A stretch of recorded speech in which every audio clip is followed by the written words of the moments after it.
5 Folien, wo ihr sozusagen gelandet seid und was es mit unserem Projekt, in dem eben der Themenabend heute stattfindet, so auf sich hat. Also wer steckt dahinter? Wir sind von Klimaschutz gemeinsam wagen. Wir sind aktiv in Karlsruhe und in der Oststadt. Es ist ein Klimaschutzprojekt, was das Ziel hat, CO2-Einsparungen im Alltag umzusetzen, indem Menschen klimafreundlichere Dinge tun. Wir arbeiten vor allem eben mit den Selbstexperimenten, mit unseren Klimacoaches, aber auch noch in einem Netzwerk mit der Gastronomie. Und die Frage ist eigentlich immer, wie kommen wir vom Wissen zum Handeln, also zu aktivem Klimaschutz. Wie ich habe schon gesagt, die Selbstexperimente sind so ein zentrales Element. Das ist so ein Vorgehen oder eine Handlungsweise, wo man sich eben vornimmt, ins Handeln zu kommen, das Ganze plant, also sich einen festgelegten Startpunkt nimmt, dann einfach mal eine Verhaltensänderung in einem bestimmten Bereich ausprobiert, sich dabei selbst beobachtet und dokumentiert, was man so gemacht hat und auch wie das geklappt hat. Man setzt sich so einen zeitlich begrenzten Rahmen und schaut danach, wie sich das für einen angefühlt hat, ob man das dauerhaft in seinen Alltag integrieren möchte und kann. Wir versuchen das möglichst gemeinsam zu tun, also Leute zu verknüpfen, Fragestunden anzubieten, unsere Klimarunde, das kommt nachher auch noch. Also einfach Austausch anzubieten, auch mit unseren Klimacoaches, die kann man sich so 1:1 als Tandem schnappen. Genau, es ist ein spielerischer Ansatz und es ist nicht so, also Scheitern ist eben auch eine Option und ist durchaus erlaubt. Wir haben jetzt in der zweiten Runde alte Selbstexperimente aus der ersten Phase wieder dazu genommen, haben aber auch ein bisschen was geändert. Wir haben vor allem diese Unterteilung in Selbstexperimente, die ich gerade so ein bisschen beschrieben habe, und Klimaknaller vorgenommen. Klimaknaller sind so Einmalhandlungen, die für Leute eigentlich sind, naja, also man kann beides machen natürlich, aber wenn man wenig Zeit hat und sagt, na, ich schaffe das jetzt nicht, da irgendwie jeden Tag zu gucken, was ich gegessen habe und es aufzuschreiben, ich würde aber trotzdem gerne was fürs Klima tun, dann haben wir sozusagen die Klimaknaller. Das ist dann so ganz klassische Sachen wie Ökostrom, Biogaswechsel, andere Versicherungswechsel, Geldanlagen zu wechseln, eine eigene Solaranlage sich zu überlegen, klimafreundlich zu reisen oder das Auto abzuschaffen. Das sind so die Klimaknaller.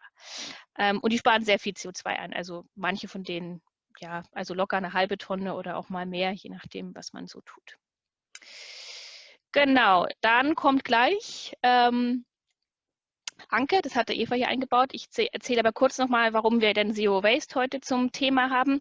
Das ist eben ein Selbstexperiment, was wir anbieten. Wir hatten uns in der letzten Phase so ein bisschen erstmal mit No Plastic beschäftigt und sind jetzt aber sozusagen einen Schritt weiter gegangen und haben gesagt, naja, eigentlich ist jede Art von Müll irgendwie schwierig. Es muss produziert werden, es muss transportiert werden, es muss danach wieder irgendwie entsorgt werden. Und deswegen ist eigentlich der Gedanke, immer zu versuchen, es möglichst komplett ohne Müll zu konsumieren und deswegen sind wir jetzt auf Zero Waste gegangen. Bei uns im Selbstexperiment empfehlen wir halt zu analysieren, ja, wo fällt denn besonders viel Müll an, also welche Lebensmittel, die ich kaufe, sind irgendwie immer ganz schlimm verpackt und sich da so durchzuhangeln, also nicht von vornherein zu sagen, alles muss ab sofort, da darf gar kein Müll mehr anfallen, das ist halt eine komplette Überforderung, würde ich sagen. Man kann sich auch so Zimmer für Zimmer vorarbeiten. Genau, wir empfehlen eben Spaß zu haben, neue Sachen auszuprobieren, mal was selber zu machen, sowohl beim Kochen als auch bei ganz vielen anderen Produkten. Und dazu kann uns Anke natürlich gleich auch ganz viel Inspiration liefern. Die Selbstexperimente sind immer so aufgebaut, also auch bei diesem, dass man sich vorher 2 Wochen mal so ein bisschen beobachtet, wie viel fällt denn bei mir an in den verschiedenen Müllkategorien und das aufschreibt und dann sozusagen ans Verändern geht, ans Handeln und versucht sozusagen von diesen Werten runterzukommen. Und das kann man bei uns online dokumentieren und wir teilen den Menschen dann am Ende mit, wie viel CO2 durch ihre Handlung eingespart werden konnte. So, unsere nächsten Veranstaltungen im Projekt sind zum einen die Klimarunde. Das ist was wir monatlich anbieten, was immer von 2 von unseren Klimacoaches mindestens organisiert wird. Da ist sozusagen Zeit für alles, also für Detailfragen, für ich bin irgendwie gerade nicht motiviert und es klappt irgendwie nicht, um sich kennenzulernen, um sich auszutauschen. Genau, die Termine stehen immer auf der Homepage. Und dann haben wir den nächsten Themenabend, vielleicht kommt noch was im Januar dazwischen, aber der war letztes Mal sehr beliebt und da hat man einfach viele Fragen bei dem Thema. Da geht es um nachhaltige und klimafreundliche Geldanlagen. So, das war es eigentlich. Hier sind nur noch unsere Kontaktdaten und der Hinweis, dass wir eben jetzt auch auf Instagram versuchen, so ein bisschen Einblick ins Projekt und die einzelnen Selbstexperimente zu geben unter Klimaschutz wagen. Und damit würde ich jetzt eigentlich meinen Bildschirm teilen stoppen und an die liebe Anke übergeben. Sie versucht es ja sehr stark in ihrem Leben zu integrieren und ist auch Mutter, was mich immer manchmal vor neue Herausforderungen stellt mit meinen Kindern, wie man so Kinder, die auch gerne sehr viel Spielzeug und Plastik und sowas anschleppen und haben wollen, wie man da in seinem Alltag von manchen Dingen wegkommt. Liebe Anke, ich übergebe an dich. Hallo, danke schön. Ja, ihr macht super viel, gerade das mit den Coaches finde ich ziemlich cool. Ja. Ich habe eine Präsentation mitgebracht. Moment. Da geht es einmal aktuell erstmal nur um mich, aber jetzt kommen so ein paar allgemeine Sachen, wie man Plastik im Alltag ersetzen kann. Zu mir, wir haben damit angefangen in 2013, also ich insbesondere. Wir sind mein Freund und unsere beiden Jungs. Und ich habe damals angefangen, weil ich eine Familie gesehen habe, die alles aus Plastik aus ihrem Haus rausgeräumt hat. Und das fand ich so verrückt, weil ich dachte, warum machen die das? Dann habe ich so ein bisschen gegoogelt, was ist Plastik überhaupt? Habe mir ein Buch geholt und dann gelernt, dass Plastik eigentlich überflüssig ist und dass wir es eigentlich nur haben, weil es eben da ist, so wie viele andere Sachen. Und dann habe ich beschlossen, dass wir so ein bisschen unseren Haushalt einfach umstellen und wusste damals noch gar nicht, wie groß dieses ganze Feld Plastik ist. Und habe später dann auch erst gelernt, dass es sogar noch krasser geht, nämlich Zero Waste, weil da braucht man gar nicht so Diskussionen führen, wie kaufe ich lieber das in Papier oder in Plastik, dann kaufe ich einfach gar nichts Verpacktes. Genau. Genau, ich habe mal ein Buch geschrieben, wir kaufen selbst natürlich im Unverpacktladen ein. In der Mitte seht ihr so ein Bild, wie wir unsere Lebensmittel lagern. Das Coole ist, ihr seht auf dem Bild, da ist zwar so eine Kindersicherung für Babys, aber eigentlich brauchen wir die gar nicht, weil die Schublade ist so schwer wegen der Gläser, dass die Kinder die gar nicht aufbekommen. Also ist auch noch ein Punkt, wo man eigentlich Plastik einsparen kann, auch wenn das gar nicht so geplant war. Genau, ich war auch schon mal in der Express, in der Rundschau und so. Und es gibt sogar ein Video über unseren Familienalltag. Das zeige ich immer ganz gerne, weil es ist schon machbar mit Kind. Das ist natürlich, wenn man es von heute auf morgen umstellt, tough. Genau, die überspringe ich mal gerade. Genau. Was ist Plastik dafür? Aber habt ihr bestimmt schon einiges gelernt. Da gehen wir ganz kurz drüber. Das sage ich einfach bei den Präsentationen immer, weil es ganz vielen Leuten schwerfällt, überhaupt Plastik zu erkennen. Und das erkennt man ganz oft daran, dass einfach Poly vorne im Namen steht oder verschiedene Nylonarten sind. Meistens erdölbasiertes Plastik oder Plastik einfach. Genau. Genau, hier kommen noch so ein paar Sachen, warum wir das machen. Ganz einfach, weil 1950 gab es 1 Million Tonnen Plastik, heute sind das 370 Millionen Tonnen. Das ist unfassbar viel. Und warum wir auch mit Kindern plastikfrei leben, liegt einfach daran, das seht ihr auch auf der Folie, ganz oft ist oder eigentlich ist in Plastik immer Weichmacher drin und vor allen Dingen auch in Kinderspielzeug. Da habe ich selber früher nie drüber nachgedacht. Erst seitdem ich Mutter bin, denke ich selber daran, wenn mein Sohn mal mit Plastiksachen spielt. Ah, oh Mann, ist da BPA drin? Nein, fasst er das an, steckt er das im Mund? Genau, und das war auch noch so ein Grund für uns, weniger zu machen. Wohin geht unser Müll? Alles, was wir wegwerfen, landet irgendwo. Ich führe ganz oft die Diskussion mit meinen Eltern und Freunden, die unseren Kindern was schenken wollen. Jetzt ist gerade das Thema Weihnachten, deshalb gehe ich kurz darauf ein. Alles, was wir wegwerfen, landet irgendwo. Und ich diskutiere jedes Mal, dass sie doch bitte Spielzeug Secondhand kaufen. Und dann kommt jedes Mal, ja, ich weiß, du kaufst das, weil das günstig ist. Aber, und dann sage ich immer, nee, ich kaufe das nicht, weil das günstig ist, sondern weil einfach schon so viel produziert wurde, dass meiner Meinung nach eigentlich fast nichts Neues mehr produziert werden müsste.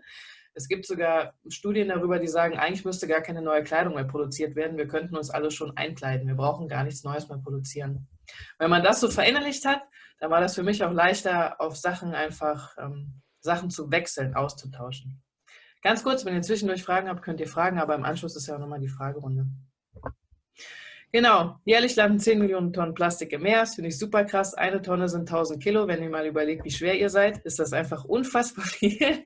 Und nur 9% des bisher produzierten Plastiks wurden wirklich recycelt. Also da wurde wirklich was Sinnvolles Neues raus.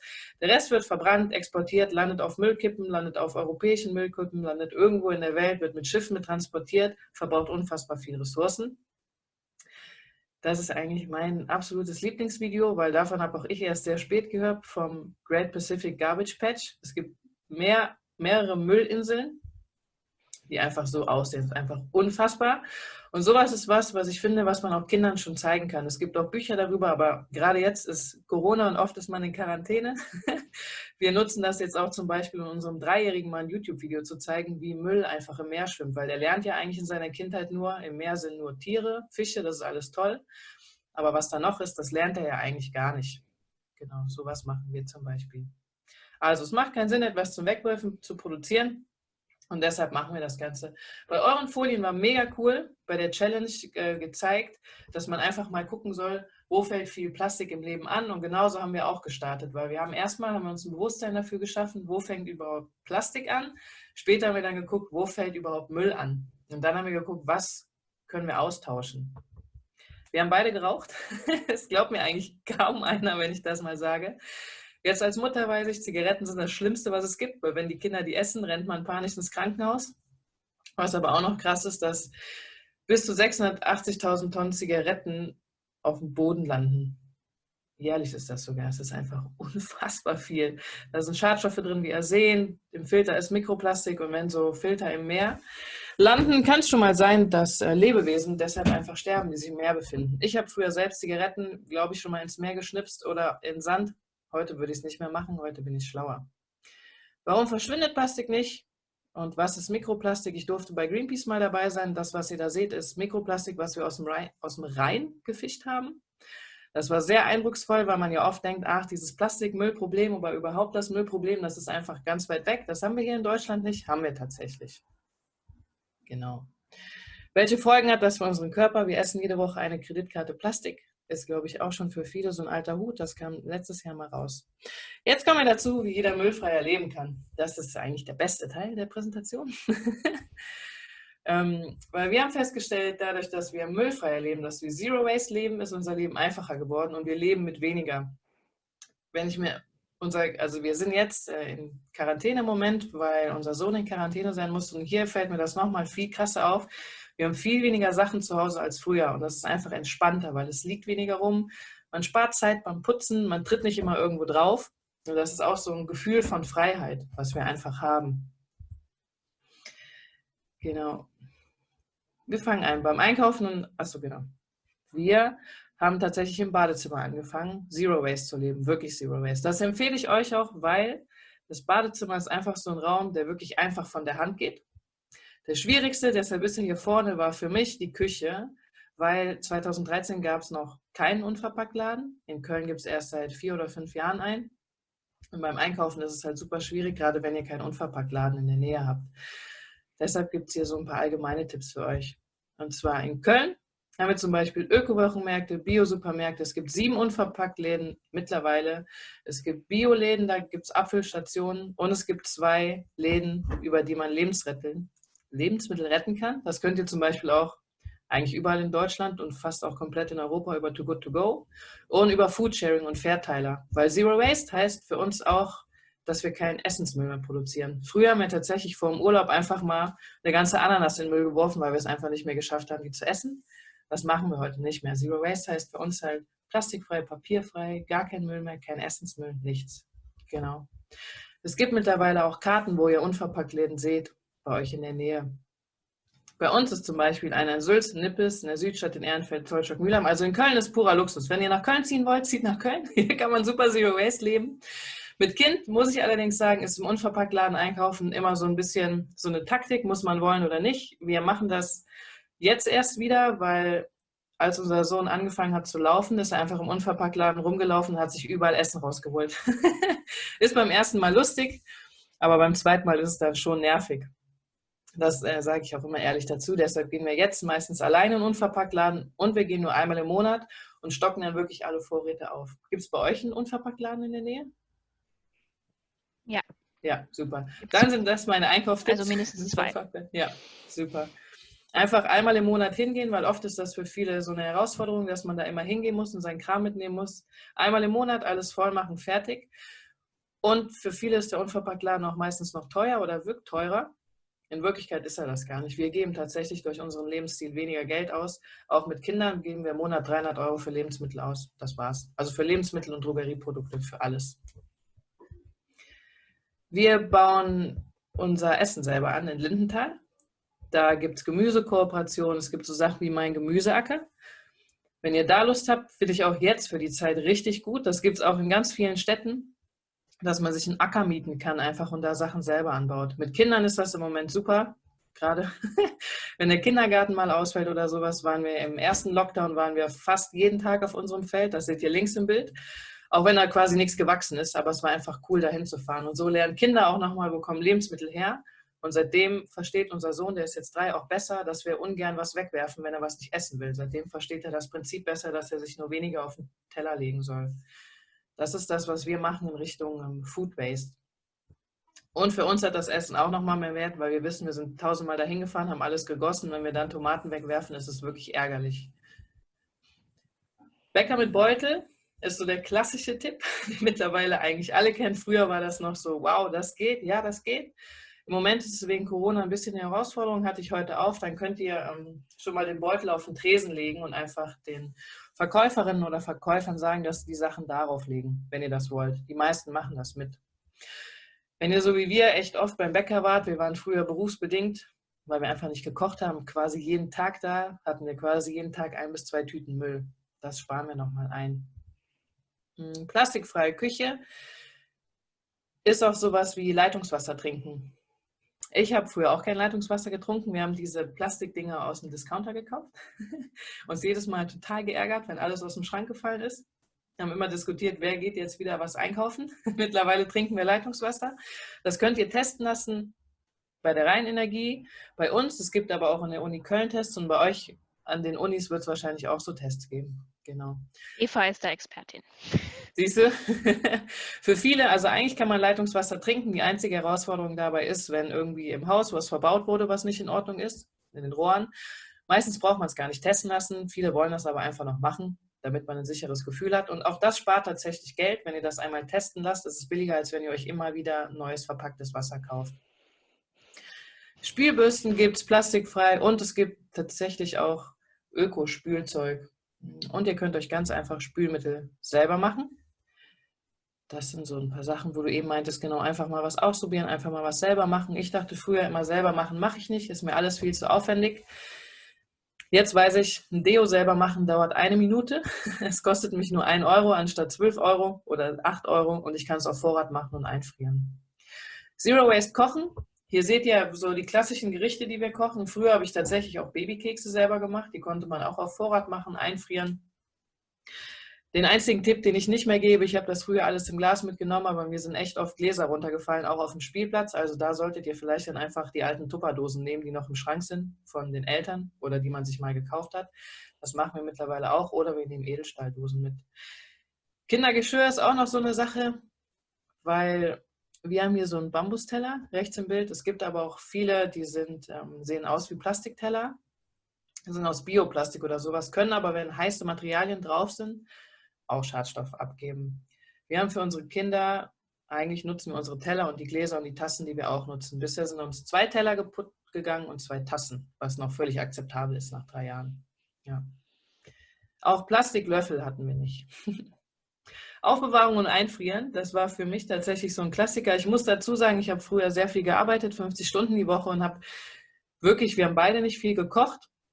Und für mich war so ein Aha-Moment, ach, man kann auch Brot und Kuchen im Baumwollbeutel einfrieren. Wusste ich gar nicht. Endlich haben wir eine Verwendung für die 10 Baumwollbeutel, die bei uns im Schrank sind, die wir sonst einfach nicht nutzen. Man kann tatsächlich auch im Glas einfrieren. Das geht alles von Kräutern über Suppen. Man sollte halt nur darauf achten, dass die Gläser da nicht komplett voll sind, wenn Suppe drin ist, sondern so ein bisschen Luft ist. Ihr könnt auch Kräuter aufbewahren, wie das Bild in der Mitte zeigt. Einfach in ein Glas stellen und dann halten die bei uns über eine Woche. Gerade wenn jemand gerne Cocktails trinkt und viel Minze hat, das hält sich da super. Oder wenn jemand gern viel Petersilie oder sowas zu Hause hat. Wusste ich auch nicht. Früher habe ich die nach 2 Tagen weggeworfen, weil die schwarz waren. Das sind wirklich so Kleinigkeiten, die man im Alltag machen kann. Also einfach mal so das eigene Verhalten beobachten und dann klappt's. Spülmaschinen-Tabs. Da habe ich mich jetzt im Moment viel mit beschäftigt, weil wir haben tatsächlich eine Spülmaschine. Wir haben einfach 2 Kinder, da spült keiner mehr gerne mit der Hand. Und auch bei Spülmaschinen-Tabs gibt es Sachen, die ihr beachten könnt. Bei manchen ist Benzodiazol mit drin, das soll als Rostschutzmittel dienen, das aber auch im Verdacht steht, hormonverändert zu wirken. Und wenn wir uns einfach mal kurz in Erinnerung rufen, wir trinken unser Leitungswasser, dann sollten wir vielleicht auch dafür sorgen, dass da weniger Schadstoffe drin sind. Genauso gibt es mittlerweile auch Spülmaschinentabs, die nicht verpackt sind. Ihr könnt auch Spülmaschinenreiniger selber machen. Kommt darauf an, wie kalkhaltig bei euch das Wasser ist. Bei uns in Köln funktioniert das einfach nicht. Da läuft das an und alle Gläser kriegen so einen weißen Schimmer. Da findet ihr auch super einfache Rezepte wirklich im Internet. Das ist meistens auch nur Zitronensäure, Natron und meistens war es das auch schon. Anke, warum benutzt ihr kein Pulver? Das ist eine gute Frage. Oder? Wir benutzen kein Pulver, genau, weil ich immer gefragt würde, welche Spülmaschinentabs wir nutzen und ich deshalb nach Spülmaschinentabs gesucht habe, die auch plastikfrei sind, weil mein Job ist auch zu gucken, wenn jemand kein Pulver benutzen will, gucke ich, ob es was anderes gibt. Genau, es reicht auch eigentlich Pulver, weil Pulver ist meistens nur in Papier verpackt. Genau. Und kann man halt besser dosieren. Also Kannst du besser dosieren, genau. Der Vorteil bei den Spülmaschinentabs bei uns ist, seitdem wir die nutzen, benutzen wir auch kein Salz und keinen Klarspüler mehr. Bei Pulver hatten wir oft, dass wir noch irgendwie Klarspüler oder so reintun mussten. Ein Klarspüler ist in Plastik, kann man auch selber machen, kostet aber mehr und die Zutaten sind auch verpackt. Genau. Trotz, ja, sehr gute Frage, immer Fragen. Jetzt kommen wir zum Badezimmer. Der beste Raum, weil es am einfachsten ist, dort anzufangen. Es gibt einen Einkaufsratgeber vom Bund, den kann ich auch gleich nochmal kurz raussuchen und packe den Link einfach in den Chat. Den habe ich letztes Jahr gefunden und da ist wirklich krass, wenn ihr mal wissen wollt, ob Mikroplastik in euren Cremes ist oder in euren Deos, dann schaut ihr mal da rein. Und mich hat total überrascht. Zum einen, die Marken, die hier sind, kennen wir wahrscheinlich alle, die gibt es im DM. Da ist halt noch überall Mikroplastik drin. Es gibt aber auch Bio-Naturkosmetikmarken, die noch Mikroplastik verwenden. Eigentlich gehen wir davon aus, wenn jemand ein Bio-Naturkosmetik, nachhaltig veganes Produkt benutzt, dass der macht, was möglich ist. Aber dennoch war auch da Mikroplastik drin. Könnt ihr euch anschauen. Ich glaube jetzt, dann gibt es noch eine App, die empfehle ich gleich. Die heißt Toxfox App. Damit könnt ihr nämlich auch Produkte abscannen. Schreibt die nachher mal in den Chat. Und da kommt auch raus, ob da ein Stoff drin ist, der hormonverändert ist oder ob Mikroplastik drin ist. Es gibt auch noch die CodeCheck-App. Allerdings bei der CodeCheck-App kann jeder Sachen eintragen. Die Toxfox-App, das sind wirklich die Daten von den Unternehmen hinterlegt. Genau. Das Erste, was eigentlich jeder macht, wenn er Zero Waste leben will, glaube ich, ist einfach seine Flüssigseife aufzubrauchen, das Plastikding irgendwo hinzustellen oder wegzuwerfen und sich ein festes Stück Seife zu kaufen. Wir haben festes Shampoo an der Kordel. Das hat den Vorteil, dass man es einfach aufhängen kann. Dann trocknet es einfach so und es hält super lang. Bei mir hält das 6 Monate. Mein Freund hat eine Glatze, deshalb braucht er kein Shampoo. Trotzdem hat er ein Shampoo für sein Bart mal sich immer gekauft. Macht er jetzt auch nicht mehr. Genau, das ist so der Klassiker. Damit kann man im Jahr schon mehr als 20 Flaschen einsparen, wenn man viel verbraucht. Genau, und jede von dieser Kugel ersetzt 2 bis 3 Plastikflaschen. Ihr könntet tatsächlich auch euch die Haare mit Roggenmehl waschen. Das habe ich mal gemacht. Das ist so eine No-Poo-Methode.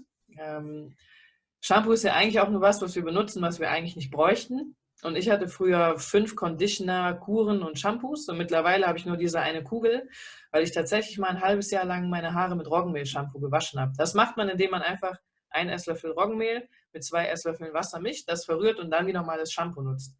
Der Vorteil ist, dass man den Körper so ein bisschen von den ganzen Chemikalien entwöhnt, die man vorher sich auf die Haare gemacht hat. Und mittlerweile wasche ich mir die Haare tatsächlich nur noch 1-, 2-mal die Woche. Und die sehen gut aus. Nicht fettig, nicht zu trocken. Die sehen eigentlich genauso aus wie vorher, als ich diese ganzen Pflegeprodukte benutzt habe. Also habe ich früher sehr viel Geld umsonst ausgegeben. Feste Shampoos gab es damals auch 2. Mittlerweile gibt es sie von ganz vielen Marken. Da kann man auch nochmal darauf achten, dass die wirklich vegan sind und dass Bio-Rohstoffe drin sind. Und ganz oft, was mir auffällt, wenn man es von großen Marken kauft, ist es manchmal sogar teurer, als wenn man es von der kleinen Manufaktur um die Ecke kauft.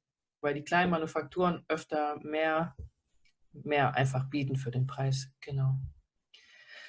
Öl ersetzt eine Menge im Bad. Vielleicht, wenn ihr heute Abend ins Bett geht oder wenn ihr morgen früh aufsteht, schaut mal, was benutzt ihr. Habt ihr so Klassiker wie Bartpflege? Mein Freund hat halt immer ein Badöl, was er benutzt hat. Das machen wir mittlerweile selber. Zum Abschminken habe ich mir Abschminksachen gekauft, die waren in Plastik verpackt. Ihr kennt das: Bodylotion, Gesichtscreme, Lipball, Haarpflege.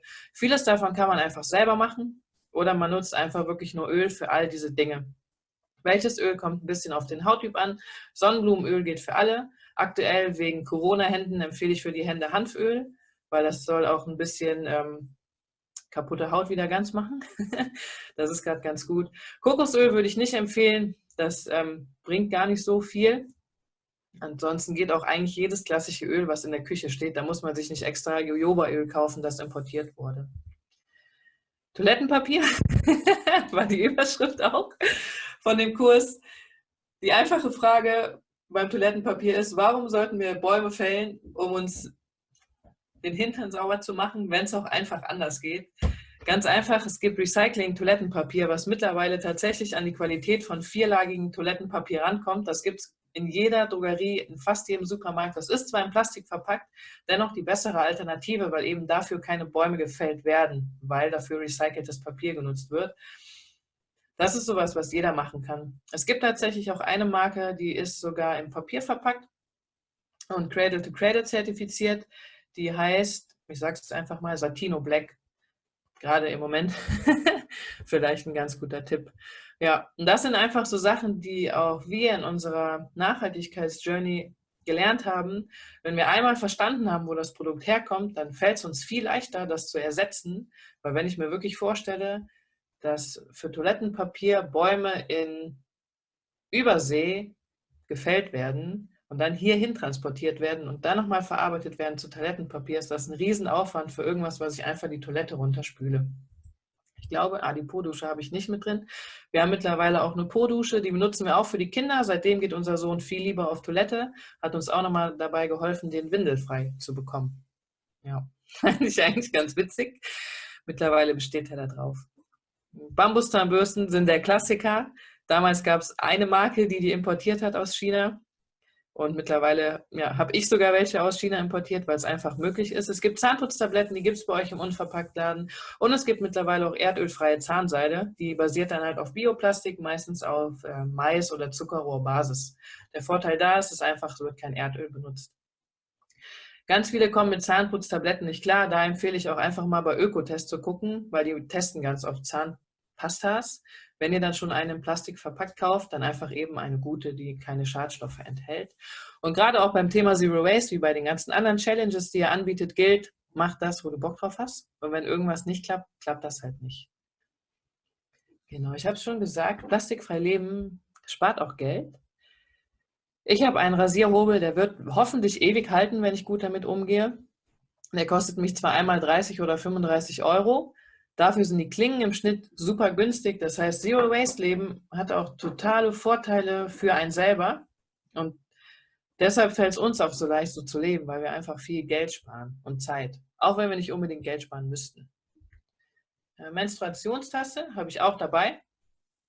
Ist die klassische Alternative mittlerweile zu Tampons und allem anderen, was es so gibt für Menstruationshygiene, Menstruationsprodukte. Ich weiß, damit kommen nicht alle klar, trotzdem zeige ich das gerne und sage auch, wie ich dazu gekommen bin. Ich habe eine Werbung angezeigt bekommen auf meinem Handy zweimal, genau für diese Marke und habe mir dann irgendwann gedacht, gut, ich kaufe die einfach. Es hat bei mir direkt funktioniert, die zu benutzen und das kann ich tatsächlich auch nur jeder raten, die mal auszuprobieren. Wenn ihr damit nicht klarkommt, gibt es mittlerweile auch Marken, die stellen Bio-Wegwerf-Tampons und Bio-Slip-Einlagen her.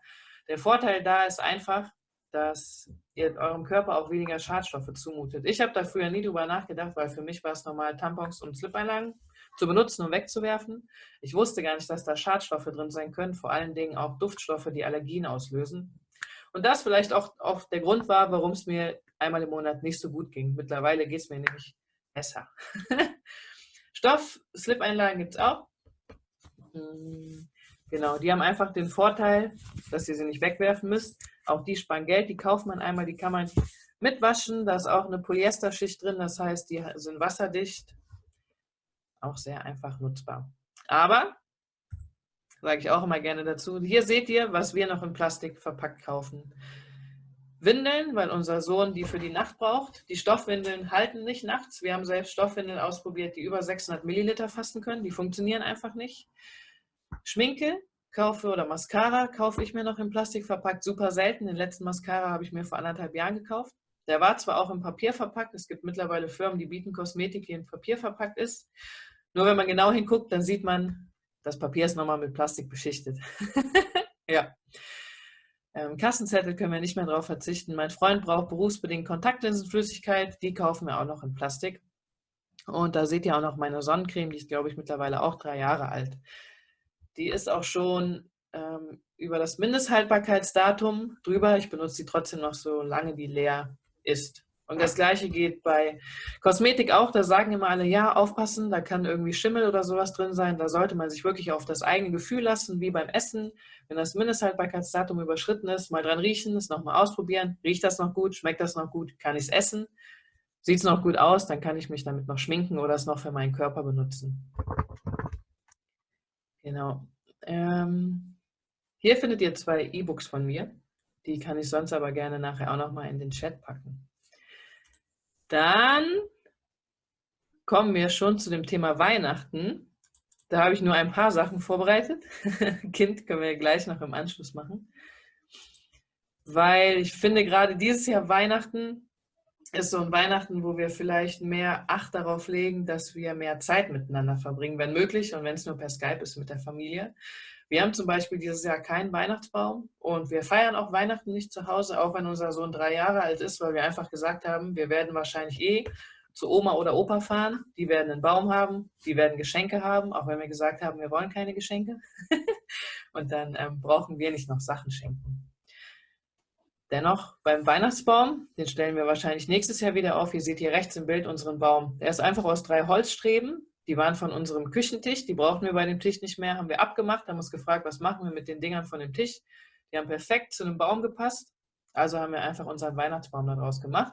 Links ist unser Weihnachtsbaum von, ich weiß gar nicht von wann, das war noch in der Anke, alten deine Wohnung. neuen Folien sieht man nicht. Oh. Die neue Präsentation. Du musst vielleicht das andere beenden und dann nochmal die neue teilen. Ja, mache ich. Danke. Ja. Jetzt? Ja. Genau. Genau. Rechts ist unser neuer Weihnachtsbaum, der dieses Jahr im Keller bleibt. Links ist unser Weihnachtsbaum von vor 7 Jahren, glaube ich. Den haben wir aufgestellt, obwohl mein Freund und ich allein in der Wohnung waren. Wir haben beide gearbeitet. Wir waren an Weihnachten bei meinen Eltern. Den Baum haben wir fast nie gesehen. Und dann haben wir entschieden, okay, wir brauchen einfach auch keinen. Links sind auch ganz viele Geschenke unterm Baum. Rechts seht ihr schon, es gibt keine Geschenke, weil wir verschenken an Weihnachten nur Zeit. Es gibt auch noch andere Möglichkeiten, wie ihr euch Weihnachtsbäume machen könnt. Ihr könnt zum Beispiel mit Washi-Tape einfach einen auf die Wand kleben. Da gibt es halt super viele Sachen, die man machen kann. Und gerade auch mit Kindern oder wenn man Bock hat, so ein bisschen kreativ zu sein, ist das auch echt cool, da was selber zu machen. Und man hat auch jedes Jahr wieder ganz einfach den Baum aufgebaut. Selbst schmücken kann man den rechten ja einfach nochmal zusammen. Neu. Was wir dieses Jahr schenken. Wir schenken dieses Jahr tatsächlich, werden wir unseren Eltern, allen und unseren Freunden auf meinem alten Briefpapier, das habe ich noch aus meinen Kindertagen, werden wir Briefe schreiben und werden denen einfach schreiben, was wir an denen wertschätzen, dass wir sie sehr vermisst haben dieses Jahr, dass wir uns freuen, wenn wir wieder Sachen zusammen machen können, dass wir sie lieb haben und werden auch schreiben, warum wir so gerne mit ihnen zusammen sind, weil ich gerade aktuell finde, dass das halt sehr wichtig ist, dass wir, auch wenn wir die Menschen nicht regelmäßig sehen können, dass wir trotzdem unsere Liebe und Nähe zu denen zeigen. Genau. Was wir auch noch machen wollen, ist Mini-Urlaube verschenken. Das heißt so, meine beste Freundin, die wird von mir einen Mini-Urlaub geschenkt bekommen. Das heißt, wir fahren einfach einen Tag zusammen irgendwo an den See, nächstes Jahr im Sommer, hoffe ich dann. Und dann werde ich Picknicksachen mitnehmen. Genau. Weinabende finde ich auch noch eine geile Idee, wenn ihr die aktuell verschenken wollt. Gerade bei Freunden ganz cool. Ihr macht den einfach ein Paket fertig mit leckerem veganen Wein. Es gibt mittlerweile auch Wein in der Mehrwegflasche, aber noch sehr selten. Und trefft euch dann einfach abends zu einem Skype-Date. Kocht dann einfach, jeder kocht was zu Hause, ihr trinkt zusammen Wein. Das ist halt auch nochmal so ein cooles Geschenk. Ein Dankbarkeitsglas ist eine coole Sache. Da verschenkt ihr einfach ein Glas mit, sagen wir mal, 50 Zetteln drin und schreibt einfach dazu, das ist dein Dankbarkeitsglas, stell dir jede Woche oder eine Erinnerung an einem Tag, schreibst du einfach auf, wofür du an diesem Tag dankbar bist. Und dieses Dankbarkeitsglas kann man halt auch nutzen, wenn man gerade mal überhaupt keine Lust hat oder schlecht gelaunt ist und sich einfach nochmal anzugucken, was man eigentlich alles in seinem Leben hat und wofür man dankbar ist. Hörbücher könnt ihr super dieses Jahr verschenken. Natürlich könntet ihr auch ein Netflix-Abo verschenken. Also alles, was so irgendwie Zeit macht. Ihr könnt tatsächlich auch spenden. Das hat ein alter Mitarbeiter von mir in der Familie gemacht. Die haben sich auch nichts mehr geschenkt. Die haben einfach jeder 40 € an eine gemeinnützige Organisation gespendet. Finde ich auch ziemlich geil. Dann hat jeder einfach die Spendenquittung bekommen. Weil ab einem gewissen Alter hat man einfach alles, finde ich. Ja. Kerzen könntet ihr selber machen. Das ist auch was man mit Kindern ganz gut machen kann. Einfach aus Wachs und Baumwolldort, also einfach bedocht, einer Baumwollschnur. Badesalz könnte man selber machen. Es gibt so viel, was man eigentlich selber machen kann, wo dann jemand anders auch noch ein schönes Erlebnis mit hat. Genau. Deko ist auch so ein Thema. Wir haben natürlich auch keine Deko, weil wir haben einfach ein 8 Monate altes Baby und 3 Monate alten Sohn. Es würde alles kaputt gehen, was wir hier aufstellen. Auch bei Deko kann man selber super kreativ werden. Man kann Pompons aus Wolle machen, man kann Zeitungspapier-Anhänger machen, Zeitungspapier, Grußkarten. Da sind der Kreativität eigentlich keine Grenzen gesetzt. Sogar aus alten Klopapierrollen, da seht ihr rechts diese Sterne, wenn man die Gold ansprüht, so aufschneidet, zusammenklebt und Gold ansprüht, sehen die richtig geil aus. Also das rechte ist einfach eine alte Klopapierrolle.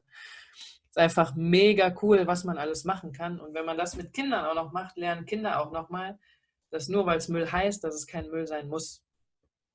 Genau. Das war schon zu Weihnachten. Jetzt stoppe ich nochmal. Wir haben noch ein bisschen Zeit.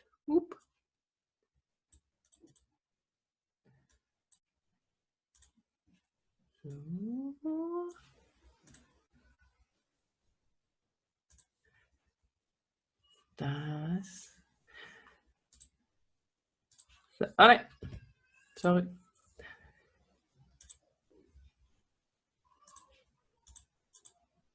Okay.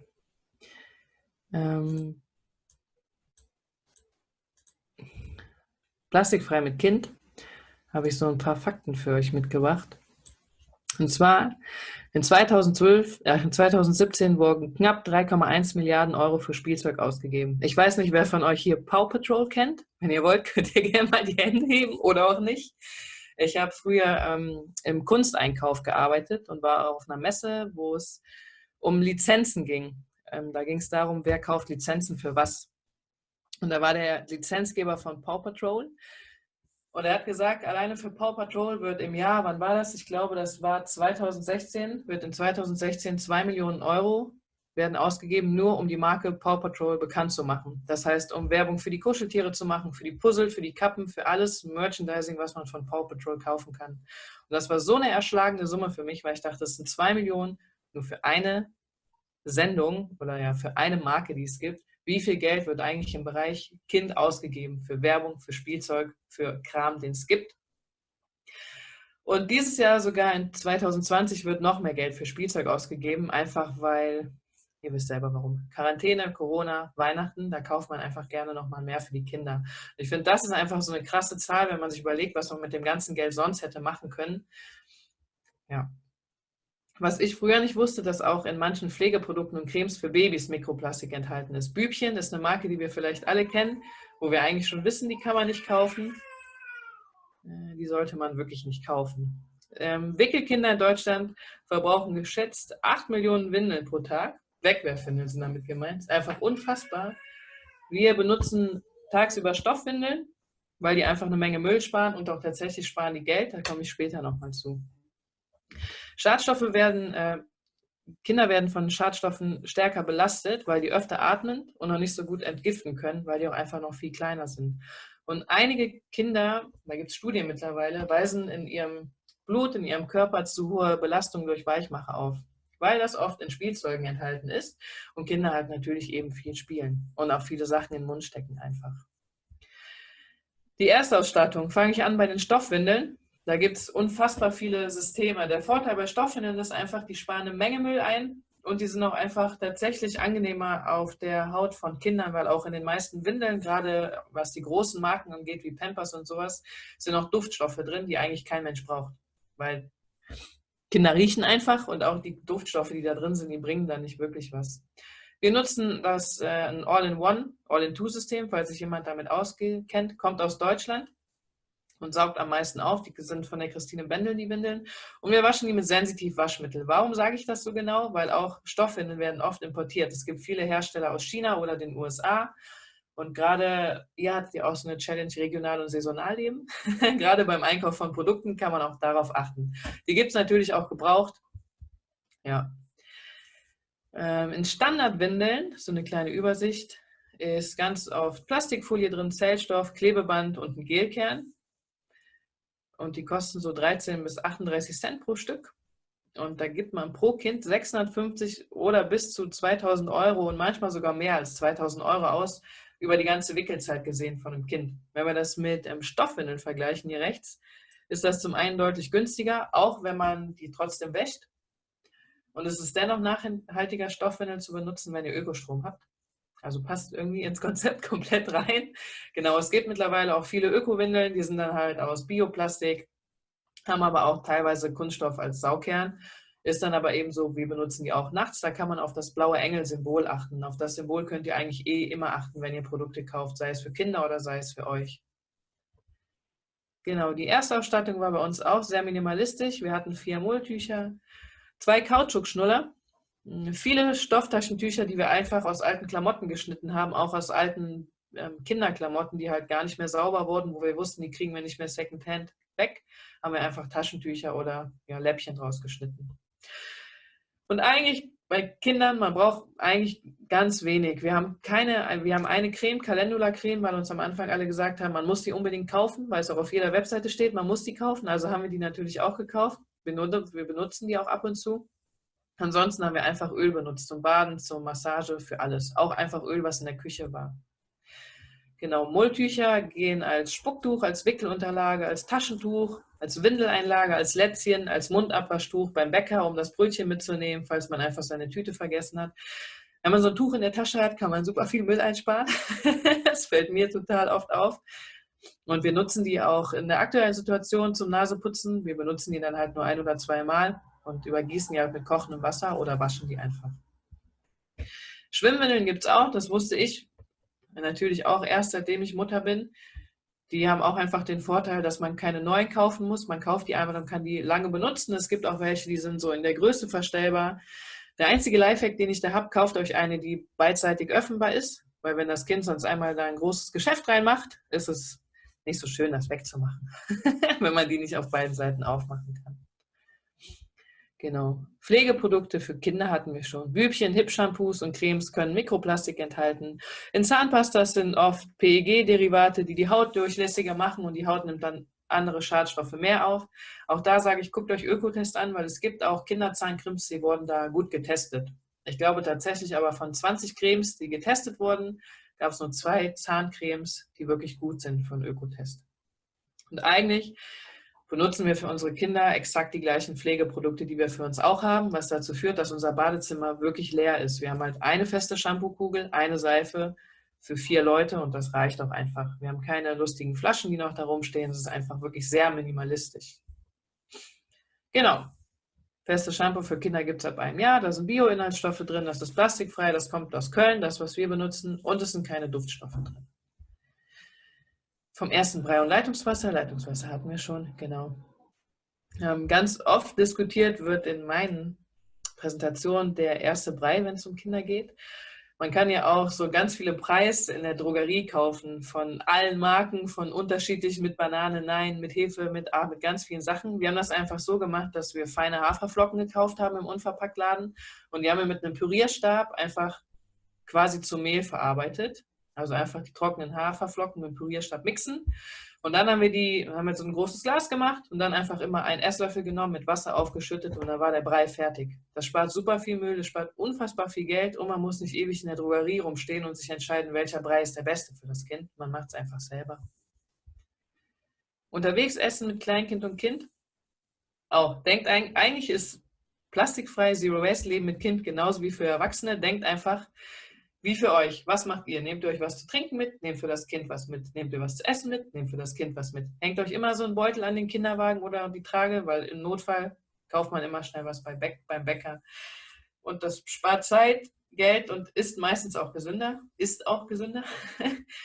Weil auch wir tatsächlich oft irgendwie Kram für unseren Sohn mal angeboten bekommen haben, wenn der Hunger hatte, Kinderkekse oder sowas. Und wir wollten einfach nicht, dass der von Anfang an, von klein auf schon Kekse kennenlernt, weil er sonst, glaube ich, nur Kekse gegessen hätte. Perfekt zum Mitnehmen. Witzig, dass ich gerade das mit den Keksen gesagt habe, aber sind diese Kürbiskekse, die sehen halt auch aus wie, könnten aussehen wie Brot, die sind selbst gemacht, die sind super. Obstbrötchen, Gemüse sind immer Klassiker zum Mitnehmen für Kinder. Unser Sohn hat halt mit 8 Monaten schon einen ganzen Apfel alleine gegessen, also hatten wir die Sachen halt immer mit. Wasser zum Auffüllen geht auch in der aktuellen Situation ganz gut. Es gibt Refill Station, die erkennt ihr immer an diesem Logo. Das ist ein Sticker, den die meistens auf der Tür haben. Die Cafés, so Restaurants oder Bäcker, und da könnt ihr eure Flasche auffüllen. Gibt es auch eine App, da ist dann auch eine Karte drin, da könnt ihr nachgucken, wo die nächste Refill-Station ist. Das geht auch im Ausland super. Ja, genau, Einkaufen in Köln hatten wir eben noch. Wir essen mit unserem Sohn zu Hause zu 90% Bio-Lebensmittel, einfach weil wir auch durch das Thema Zero Waste irgendwann mehr über Ernährung erfahren haben. Und gerade Studentenfutter finde ich so ein gutes Beispiel dafür, was geben wir eigentlich unseren Kindern und uns zu essen. Ökotest hat auch Studentenfutter getestet und es wurden 24 Pestizidspuren in den Rosinen nachgewiesen. Rosinen sind so ein Ding für sich, die sind super schwierig pestizidfrei zu kaufen, aber da einfach auch nochmal dran denken. Vielleicht einfach da Bio-Lebensmittel kaufen, gerade bei sowas. Genau, im Unverpacktladen. Reinigungsmittel ist auch hier mit drin. Ganz einfach, wir haben den Giftnotruf für unseren Sohn nur einmal gerufen, weil der Bohnen gegessen hat auf dem Feld und ich nicht wusste, dass man Bohnen kochen muss, bevor man sie isst. Wir hatten aber viele Eltern, die haben schon gesagt, dass sie den Giftnotruf rufen mussten, weil das Kind irgendwie an den Reinigungsmitteln drin war. Seitdem wir Zero Waste leben, haben wir halt einen Reiniger für alles. Den können wir einfach ganz oben in den Schrank stellen. Wir haben nicht mehr so einen riesen Putzschrank wie früher, müssen den nicht abschließen, müssen keine Sorgen haben, dass die Kinder da dran gehen, weil es eben nur eine Flasche ist. Ja, das vereinfacht bei uns halt sehr viel. Dann nimmt man 1 Liter Wasser, 5 Esslöffel Zitronensäure, 2 Esslöffel Essig und man kann alles dann sauber machen. Spielzeug und Geschenke. Vielleicht jetzt aktuell dann doch das spannendere Thema. Spielzeug könnt ihr Secondhand kaufen, bei Mami-Kreise, bei eBay Kleinanzeigen, in Secondhand-Läden und bei Freunden. Super dafür sind auch WhatsApp-Gruppen, das machen wir aktuell. Und gerade was Spielzeugkauf angeht, ist die Diskussion, glaube ich, mit Omas und Opas immer sehr führenswert, um da einfach nochmal klar zu machen, dass Spielzeug nur in Maßen gekauft werden soll, weil es ja auch eben bei uns zu Hause rumliegt und wir dann den ganzen Keller vollgestopft haben und wir den Keller immer ausräumen müssen, weil wir zu viel Kram haben. Und auch da einfach nochmal zu sagen oder zu fragen, kauft ihr vielleicht nur so viel Spielzeug, weil ihr ein gutes Gefühl für euch haben wollt, dass ihr dem Enkel was Gutes getan habt? Und dann einfach, das haben wir ja jetzt mit meiner Mama mal besprochen, und dann haben wir einfach gesagt, guck mal, der freut sich viel mehr, wenn du einfach da bist, wenn du für ihn kochst, wenn wir bei dir übernachten können, wenn du den anrufst, wenn du mit dem was malst. Genau. Und wenn man da einfach das Gespräch sucht, dann hilft das nochmal sehr. Und auch mit den Kindern kann man schon früh darüber sprechen. Es gibt gute, nachhaltige Bücher, die auch sowas abfangen. Und weniger ist mehr, das kennen wir, glaube ich, auch von uns Erwachsenen ganz gut. Schwimmbadgutscheine gehen immer gut. Gutscheine für Krabbelkurse, für Babymassagen, Sportkurse. Unser Sohn wird bald zum Beispiel auch zum Judo gehen. Für die Bibliothek, da waren wir das erste Mal mit unserem Sohn 2 Stunden. Das war super, der hat sich total gefreut. In den Zoo, auch wenn man das natürlich kritisch betrachten kann.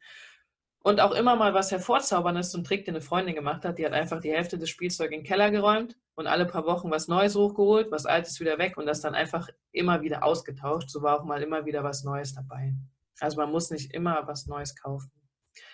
Wenn man was kauft, auch da gucken. Es gibt mittlerweile Marken, die werben damit, dass die BPA-frei sind oder dass die recyceltes Plastik nutzen. Allerdings nur, wenn die BPA-frei sind, heißt das nicht, dass trotzdem noch Schadstoffe drin sein können.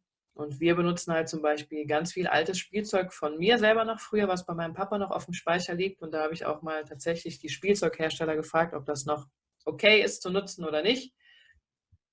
Da muss man sich einfach klar sein, dass altes Spielzeug nicht mehr den heutigen Standards entspricht. Das heißt, vor 30 Jahren wurden noch ganz andere Stoffe benutzt, als heute benutzt werden.